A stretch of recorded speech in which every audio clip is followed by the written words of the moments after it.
Okay, so let's do a quick demo to show the verification steps so we know that things are working properly. I'm going to launch the Peer client here, and once it gets a chance to log in, it communicates with the server and we see that it's connected.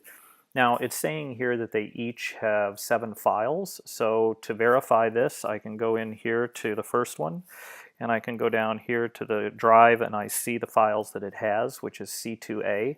If I go into C2A here, I see that these match: upload test, test 2, 3, 4, 6, 7, and 8.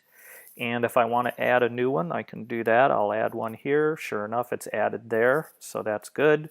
And if I want to take one away, I can take one away, and it updates on the server. So the server and the client are matching, and that's good.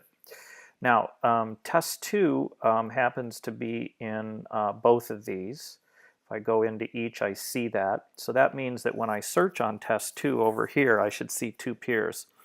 So if I go in here to here and I've got it set to search for test 2 just to make it convenient, I do see that I have two clients responding.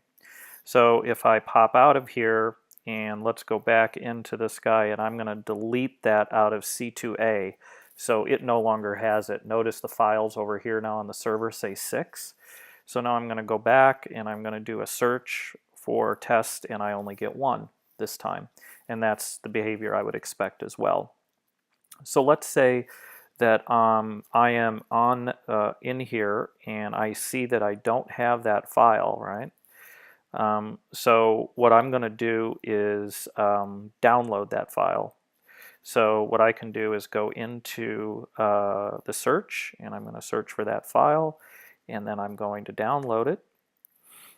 And I get the file, and it responded that I got it. If I go over here, I see now that I've gone back up to 7 on C2. And if I go to C2, I do see that I now have the file test2. So that verification shows me that everything is working correctly. I'm able to delete and add files and update the server correctly.